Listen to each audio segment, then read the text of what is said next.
All right, 5 hindrances and 5 powers in meditation. Now, when you practice meditation, either in samatha or vipassana, so there will be something that disturb your progress in terms of like getting concentration or in terms of getting insight, right? So this is we call it nivarana. Okay. So basically the nivarana is kind of like, we can translate as like obstruction. It's like in Burmese they call it like something that close. Like you there's a board where you close it with something like this. It close the progress or block the progress. Or sometimes they say another translation according to commentary is say it brought the progress to go to heaven. Now, karma chanda. Karma. Karma is sensual. Chanda is desire. Or simply we can use the word wish, a kind of like wish for enjoyment in terms of like you want to have a good sight, pleasing sight, sound, smell, taste, touch, and ideas. Ideas means thoughts, okay? So even like when you sit down and your mind thinking, oh, I want to eat this one, I want to eat that one. So in fact, if you notice that when you are in sitting meditation, even though you are in sitting meditation, your mind sometimes dwell, okay, I want to eat this one, I want to cook this one, I want to prepare this one, I want to go shopping to buy this and that. That is a kama chanda. So literally your mind cannot be in the object. Your mind is actually run away. Now, Biapada is evil, aversion, irritation, resentment, anything that make your mind kind of like, we use the simple things, it's like dislike it. Kama chanda is your mind like it. Your mind is not on the object because your mind like the other object. Your mind like the thoughts about sweet things and so on. So biapada is your mind thinking about something, somebody or someone that made you angry. Like today, maybe your boss scold you, your colleagues, you have conflict with the colleagues, you're on the road, you drive the car, and then somebody cut the road and then make you angry. Okay. So simply you know it because in Pali we call it dosa. Biapada is similar with the dosa. Okay. So this one is actually similar with loba or raga, greed. Now, tinamida, sloth and torpor. Simply we say it's kind of like lazy mind, right? You know it. Sometimes you feel very heavy, very dull. It's in Abhidhamma we call it is actually both sides in terms of chitta and chittasika. Right. So basically you sit there, you find yourself it's like nodding, nodding, nodding. Or even if you want to observe the object, you find that your mind cannot go inside. It's like kind of like we call it like kind of like you know the object is there, but you cannot see it's kind of like blur to you. It's not the object is blur to you, but actually it's because your mind is blur. Blur means your mind is dull. Okay. Your mind is dull. And then now udacha kukucha, this one we need to explain more. So udacha, restlessness. So it's like we call it like we can put it like this way. You have the object, like you have the object. Your mind cannot go inside the object. Your mind is kind of like floating, floating above the object, cannot sink in the object. So your mind is restless. It's like why we say like the wave when you go to ocean or especially you go to lake, you cannot see the lake, cannot see the fish, whatever inside because the lake is disturbed by the wind. So it's like the mind is like shakeable. All right. So it cannot go inside the object. It's kind of like floating above the object. And remorse, kukucha, actually, this we normally there are two translations. One is called remorse, another one you call worry. All right. And here agitation or regrets or something. Now, kukucha actually there are two meaning. Ku is bad. And then kucha is doing. So there are actually in fact two. One is you call it for example, something a wrong thing, a wrong you have done. So you have worry about this or remorse about it. You have remorse, okay? You have done something bad in the past Let's say maybe you scold people or you break the precept. So when you sit down, you remorse, you think, oh, I should not done this. So this kukucha. Now, another one is worry. Worry about maybe a thing you have not done. Is to do more on the future tense, all right, about future. Let's say when you sit down, let's say, for example, you're supposed to switch off your gas stove before you do sitting meditation. Then the moment you sit down there and your mind thinking, oh, I have not switched off the gas stove. It's very dangerous. So you worry. Or maybe you are planning for a journey. Then you're thinking, oh, maybe in my luggage, I forget to put a clothes. I forget to put my passport, or maybe I left one item. Then you stop sitting meditation because you cannot focus it. The worry is so much, right? So this udacha, kukucha, restless and remorse, is like make your mind very restless. Okay, so compared to this four, is all these are different function. Kama chanda is your mind is thinking about all the other object, like other object. Vyapada is when you're thinking about something or somebody, you feel angry, right? So your mind is on the angry mode. Tidamida is literally we call it sleepy. Your mind is very sleepy. Udacha kukucha means worry, restless and worry. Okay, so all these have different favor or different kind of like characteristic. Now, vichikicha is doubts. Now, this kind of doubts is where there's a sound there.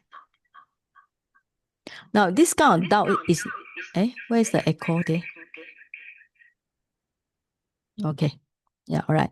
So this doubts is not that kind of doubts on the road. Like your doubts, I should turn left or should I turn right, or maybe I should buy this thing or I should not buy this thing. So this is we call it spiritual doubts. It's more doubts on a few things like maybe doubts on triple gem, doubts on meditation. So more on like for example, doubts on spiritual, on triple gem, on meditation practice, or meditation teacher. It's possible. Sometimes maybe you had doubts. Maybe you say, I don't like this teacher because his behavior is such and such and such and such. Okay. Or you have doubts about your practice. You say, okay, I'm doing breathing meditation. Maybe this method is not suitable for me. Or maybe you're not the four great elements, you say, I cannot get it right. It's very confusing. Or you do the kasina, you say, I try so hard, but I still cannot get the nimitta. It does not appear in my mind.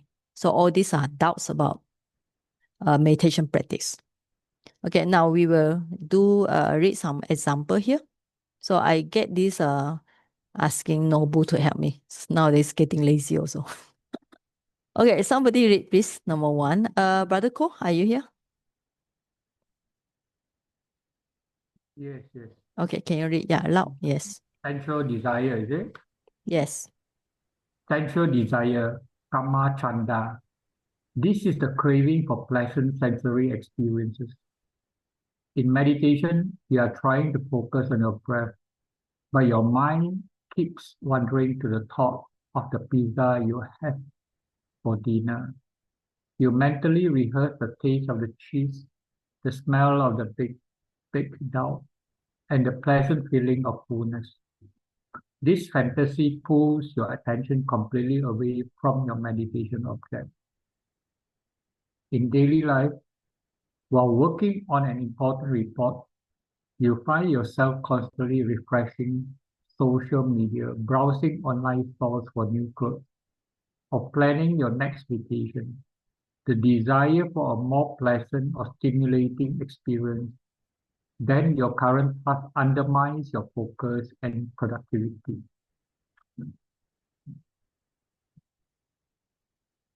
Uh, Oh, yeah. Thank you. All right. Yes. Okay, now this is very clear. So in fact, I think everybody face this. So just means that when you are in meditation, your mind is literally running away with the sensual objects, sensually experience something you see, something you taste, something you smell, right? So your mind cannot stay. Let's say if you're not on breathing, then you go thinking about all this sensual desire, means all the food you want to eat, especially I think food. So make sure when you meditate, please make sure you eat fully. Because if you are hungry, you notice that the hunger will create all sort of thoughts about food, right? That's one thing. So that is why all the meditation center, they try to give yogi good food. So make sure the yogi have enough food, and evening at least drink something, so the yogi will not be troubled by hunger. And also in daily life, our mind is running away. So let's say you notice that when you are reading something, your mind check your handphone. You writing some report, or you are doing some important things, your mind go to check the handphone again. So your mind is actually want to escape from the task. I think this is quite clear. Now we go for number 2. Let's see. Angie, can you read? Yes. Ill will, Vyapada. This is aversion, anger, or resentment towards someone or something. In meditation, during your sit, you can't let go of a comment your colleague made earlier. You replay the conversation, feeling a hot knot of anger in your stomach. Your mind generates sharp retorts you wish you had said, and you harbor feelings of resentment towards that person, making peace and concentration impossible. In daily life, you are stuck in traffic. Instead of accepting the situation, you feel rising fury at the other drivers, the city planners, and the world in general. This ill will puts you in a full mood that you might carry into your next meeting or home to your family. Okay. Do you think this happened to you in meditation? Yes. Yes, yeah. It's actually happened to everybody, not you only. So you will sit there and you feel angry because you think. Now you can see all this happen because the mind is not in the present moment. Your mind go to the past. Somebody say something. Right? So all this happened to everybody. Okay, now sloth and topper. All right. Let's go this one. Next person. I normally ask people to read, so save my time. Sister T. Okay, I think you print out already, right? Sister T. Yes? Yes, Okay, good. Lord and Supper. Mm. Tina Mita. This is mental dullness, drowsiness, and lethargy. In meditation, as soon as you settle into your posture, a heavy, foggy feeling descends. Your head begins to nod, your posture slumps, and your awareness of the breath becomes dim and distant. It feels like a struggle to stay awake, and your mind feels too sluggish to hold a clear thought. In daily life, you sit down to read a book or study, but after one paragraph, your mind feels thick and fuzzy.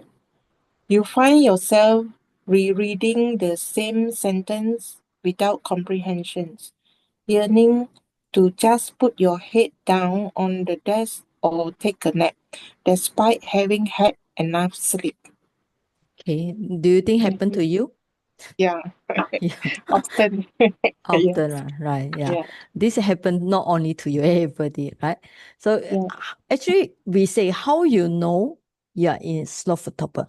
First, I mean, you notice your posture. Normally, if you have sloth torpor, you will not sit, you will not straight. Your body will be kind of like bent down. Okay, this is very obvious, and people also can see you are in sloth torpor because when they see your body is bending down, they know. Or when some people when they sloth torpor, their head become drop down. It's like feel the head is very heavy. Okay, yeah, all right. Thank you. So thank you. Okay, yeah. And then also in daily life, you cannot make progress because you just want to sleep. Actually, it's not sleep. It means that kind of lazy. I would say it's not the way actually very easy. It's a lazy mind. Okay, now number 4. Let's see. Got more? Yes. Okay. Restlessness and worry. Udacha kukucha. This is agitation and anxiety. Restlessness is about the future, nervous energy, and worry is about the past, remove. In meditation, your body feels jittery and you have a strong urge to forget or open your eyes. Your mind races from one thought to another, a project deadline tomorrow, there is restlessness, followed by guilt over something you say to a friend last week, there is worry. The mind feels like a monkey jumping from branch to branch without pause. In daily life, you are at the cinema watching a movie, but you can't stop checking your phone, thinking about all the email you need to send, and feeling anxious about an upcoming presentation.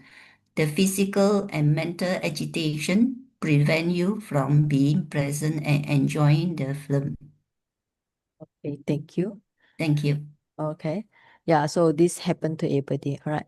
So when your mind thinking about future project, now here it put restlessness, but actually restlessness is also, like we say, kukcha, worry about something you have not done yet. All right. So actually these two can happen together. So basically, you know it very easily. You find that you cannot sit still.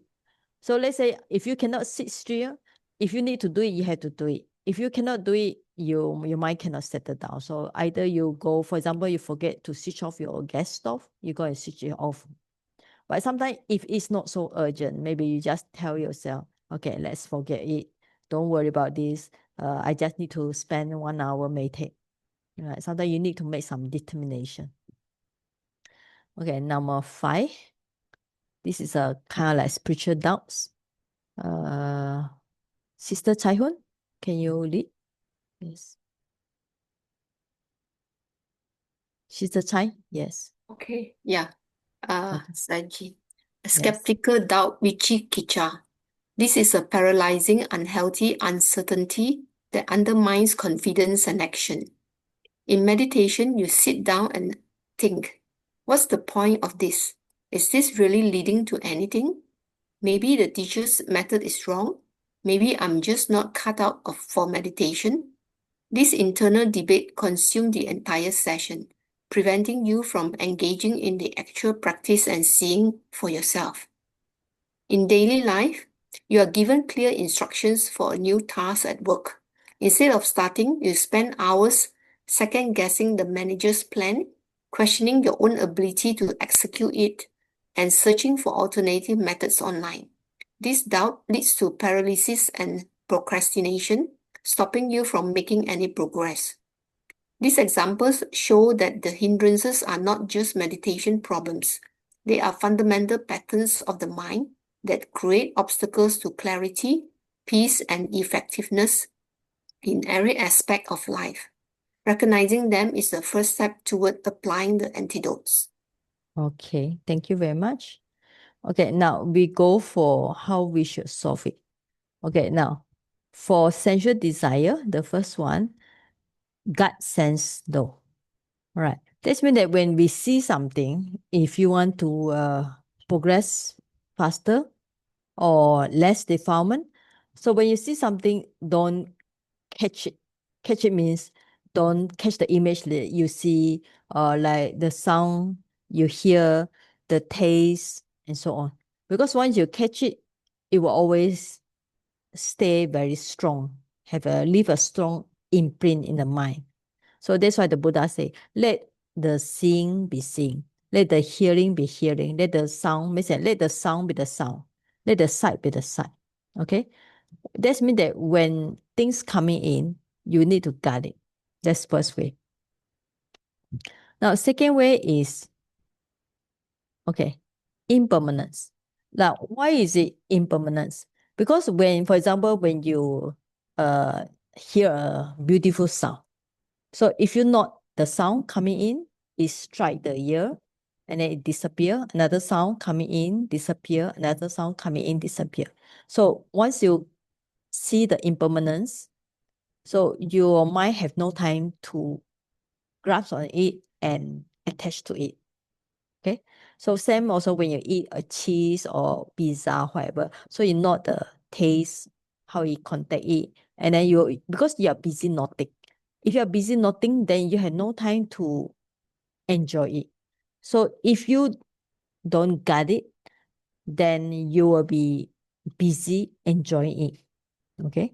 Once you're busy enjoying it, you cannot reflect the impermanence. So that's why when you're eating something, you need to observe, aware of how the taste appear. So then another bite, another taste, another bite, another taste. So if your noting is continuous, then you can see impermanent, because one object disappear, another object come, another disappear, even though we are eating the same cake, but actually at every moment the cake actually changes, right?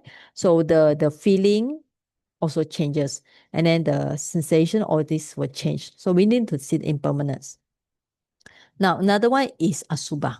So normally sensual desire also happen when you have attachment towards other people's body or to your own body. So try to see the asubha means impurity, like we can practice the 32 body parts, or we can practice the corpse contemplation, right? Or you can practice the 4 great elements.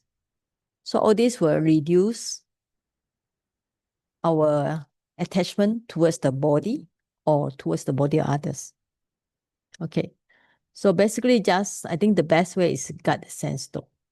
Especially like when you practice Vipassana, you have to be aware of all the time how object come to your mind through the sixth sense though.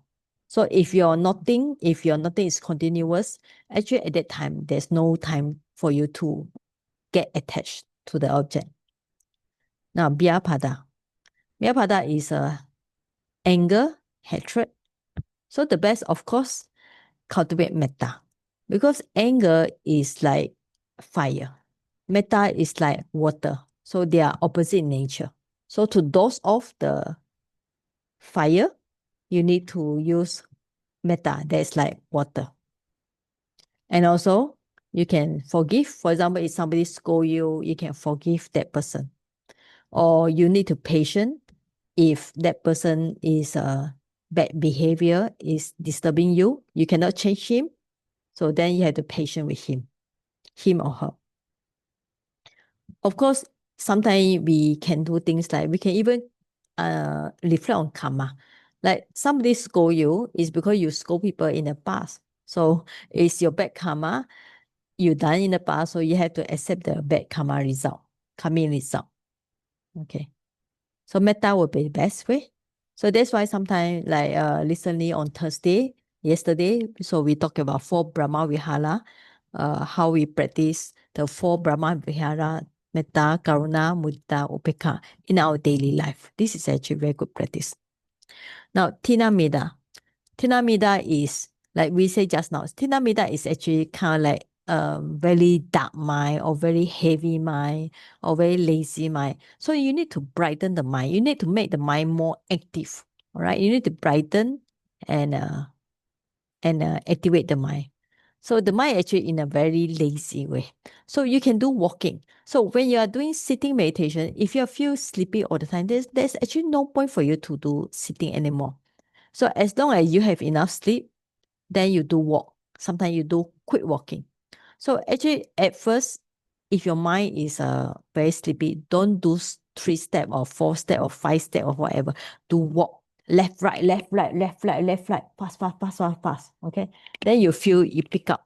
Right. So like this morning, so I need to switch on the water at 3:30. I woke up quite early, 3:30. So I turn on the water, I have to wait for 1 hour for the water to fill. Here we cannot do anything automatic because the electric on and off, come and on, so it's very difficult. So while waiting for the water tank to fill out with the water, so I was doing walking meditation, left, right, left, right, left, right. At first, because just wake up, the mind was a little bit hazy. So after I walk few rounds, so the mind start to observe the footstep, then it can start to be mindful walking. So another one is if you feel sleepy all the time, sometimes it's good just don't close your eyes. Open your eyes. Okay? So open your eyes and meditate. It's actually quite possible, like show me some they doing the open awareness instead of sitting with closed eyes, open the eyes a little bit and let the eye come in. So and you observe the body and mind. You know what? Because when we are doing sitting meditation and we close the eyes, it actually reminds us of sleeping time. But if you open your eyes and you meditate, it will not be like sleeping time because we don't sleep with open eyes, right? So that's called light. When you open your eyes, you get the light. Okay? Or when you're very sleepy, go outside, look at the sky, get the light, then you will reduce your sleepiness. And finally, as like just now, need more effort. You need to put as much more, like when your mind lazy to observe the breathing or abdomen rising, falling, put more effort. So that's why we say nothing with labeling. Like you need to not rising, falling, or breathing in, breathing out. Sometimes you kind of like recite loudly in your mind, right? So if you just see like abdomen rising, falling, sometimes the mind feels sleepy. But if you need to make a strong label, rising, falling, like you kind of like recitation in your mind. Now, Uddhacca Kusala is very restless mind. So you can just use breathing meditation, you calm down. As last time, I also recommend you to breathe, take a long breathing and deep breathing. Because when you're long breathing in and breathing out, your mind get enough oxygen. And your mind will focus well on the breathing meditation, breathing object. Why? Because when you're breathing in, breathing out, you take enough oxygen, your mind feel happy, feel calm. So your mind start to calm down. Then it will not be restless anymore. So you can just practice deep and long meditation. And sometimes if your mind restless and worry, sometimes maybe you feel bored or whatever. So you can reflect the Dhamma, think about the Dhamma. Or if you have worry, like just now you forget to switch off your gas stove, you forget to turn on your TV, you forget to lock your door, you forget to close the refrigerator or whatever, or maybe you turn on your car, you forget to switch off the aircon or car, whatever. So you need to finish all the duties. All right. Or another one is here, simplify obligation means reduce your task. Okay, just now we say is there's another here, finish undone important matter, okay? Okay, that's important, like just now, like switching off the gas stove. Okay, so this one. Now, simplify obligation is try to reduce unnecessary job. Like, for example, if you have I think some people are helping 3 Buddhist center or 4 Buddhist center. I mean, it's good helping a lot, but sometimes if you cannot cope anymore with so much obligation and you have obligation at home, and take care of the elder people, you need to take care of your spouse, need to take care of your children. Sometimes you need to reduce those we call it not necessary, or reduce those not so important yet. Okay, so it will help. Or maybe if you have 3 jobs, maybe you choose one is important. Or you try to do it an alternate day. Like this week I help this center. Next week another center like this, something like that. And Vichikicha is doubts. All right. So doubts is because you don't understand the Buddha teaching or don't understand the meditation. So you need to study the teaching, ask the teacher who will be able to answer your question. That's why I use the word competent, means a teacher with good knowledge. Or sometimes doubts may be because you don't have enough faith in the triple gem. So you need to recollect the Buddha, Dharma, Sangha, their qualities. Okay, any question about this before I continue to the next one? Any question?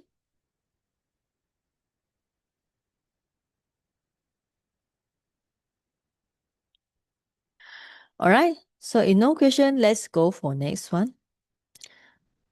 Now, one way to reduce the 5 hindrances is to cultivate the 5 indriya. We call it faculties, because these will become power. Why they become power? When we train our faculties very strongly, they become power. Power means they are become unshakable. So at that time they are stable. They are spiritual strength. They can help us to attain like awakening, enlightenment. So the first one is called sada, faith. Sometimes we confidence. Sometimes actually another way you can use it trust. Okay, trust in the Buddha Dhamma Sangha, and then the path. Path means you notice that means that I practice this one, this will lead to enlightenment. I practice the Satipatthana, it will help me um to be more mindful. Like I practice the Anapanasati, then it will lead to enlightenment. So trust, or trust in the teaching of the Buddha, trust in the monks and nuns. Now, second is energy or effort. So energy and effort is same word also. So you need to have strong, courageous, sustained effort. Sati, mindfulness.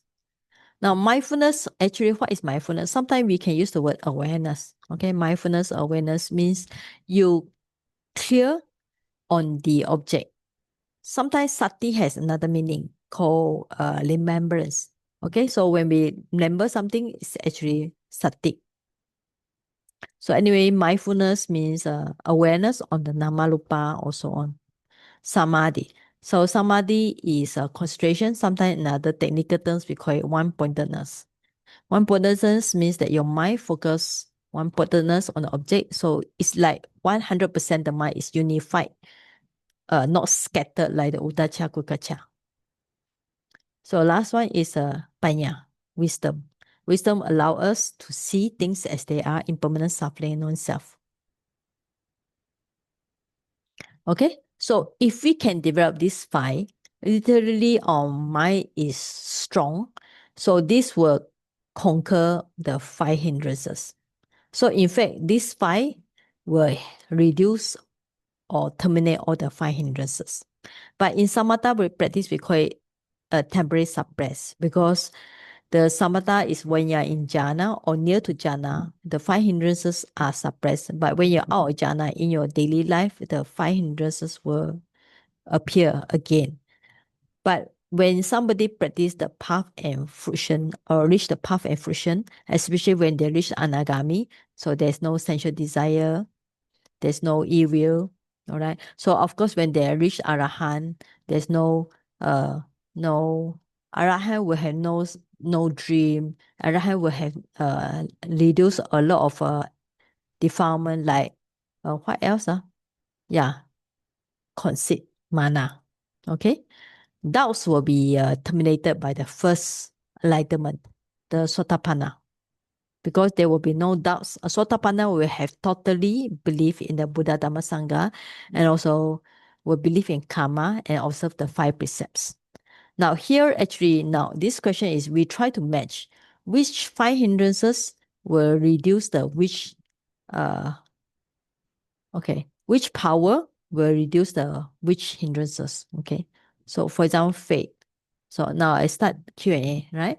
So faith will reduce which hindrances? All right, start with Brother Ko.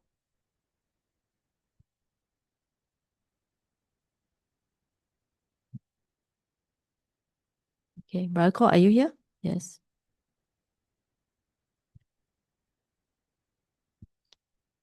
right? Okay, now, okay, not here. Okay, Angie. So faith or confidence. Let's say we are doing one-to-one. So which one will it reduce? Faith or confidence. Will reduce out Doubt. of this 5? Yes, okay, doubts. So we can put a, okay. Okay, Guat Ngo. The effort will reduce which one? Slot and topper. Okay.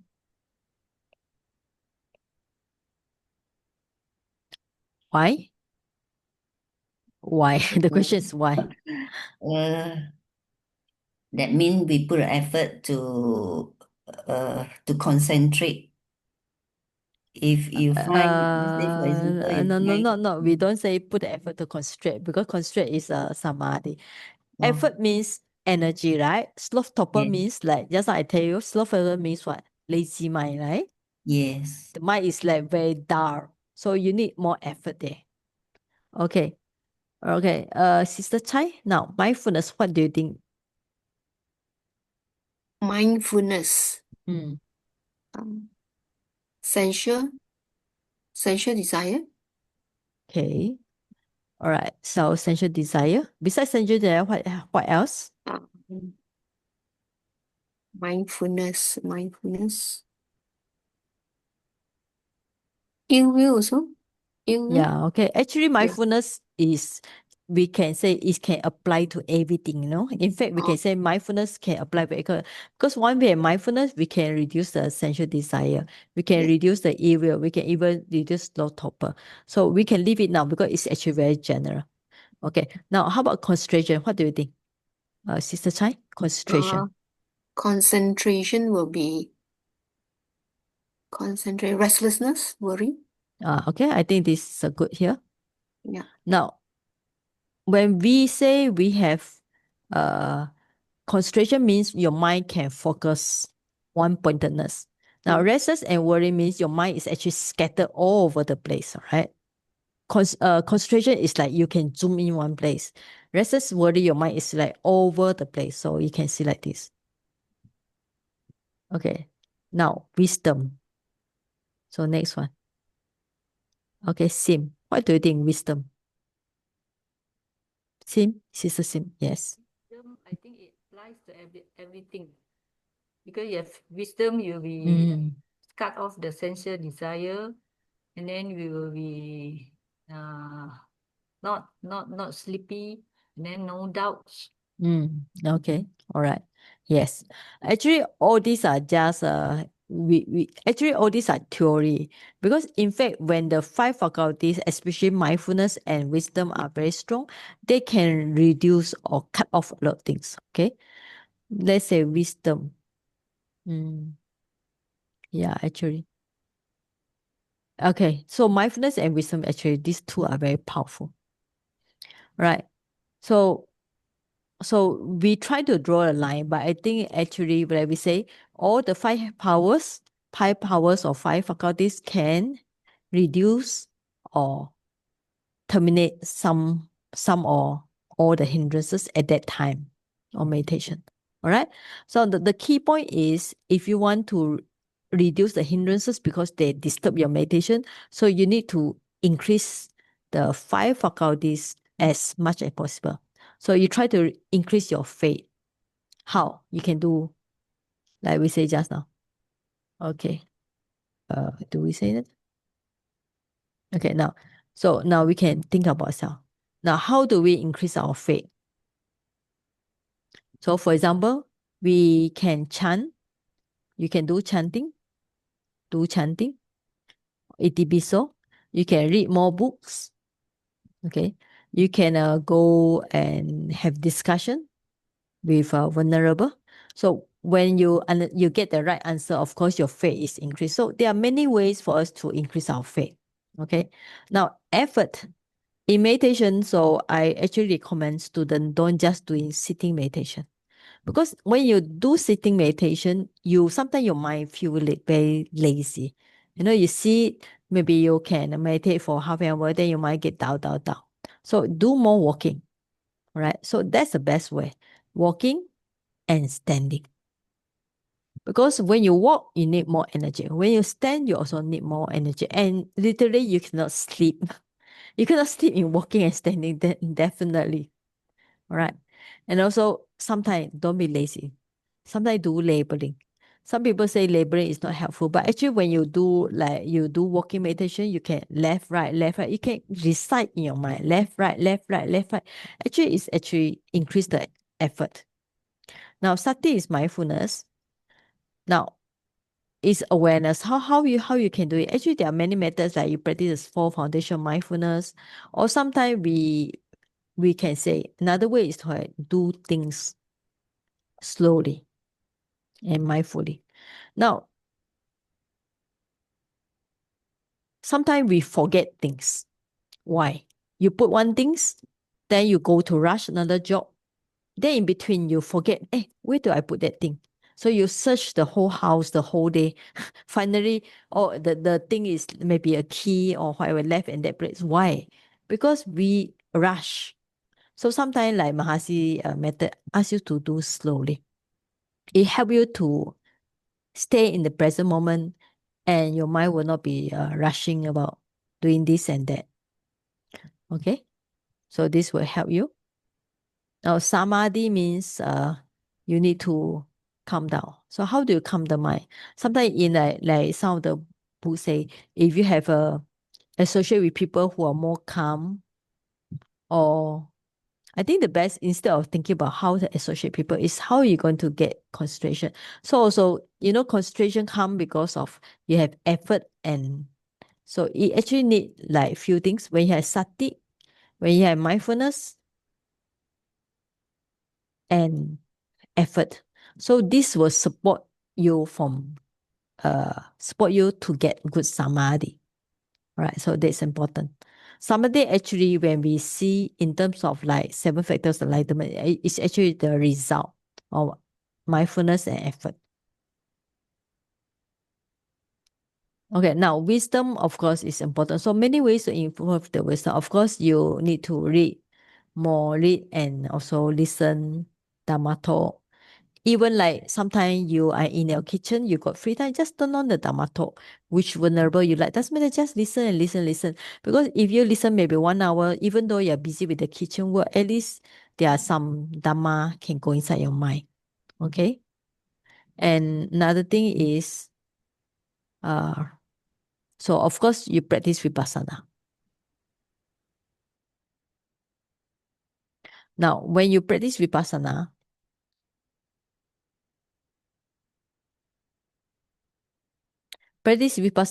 is to see mind matter. When you see mind matter, at that time you can let go the concept of I or self. When you see only mind matter, you literally stop attached to the I and mine. So this will increase your wisdom to see impermanent, suffering, non-self. Okay. Okay. Any question up to here? It not be all right. Okay, now no question. I think it's time for us to do our own meditation. So we will stop discussing from here. So if you want to ask me question later, you can after we share the merits. So if you want to ask personal question, so you can ask after the sharing merits. Okay, now we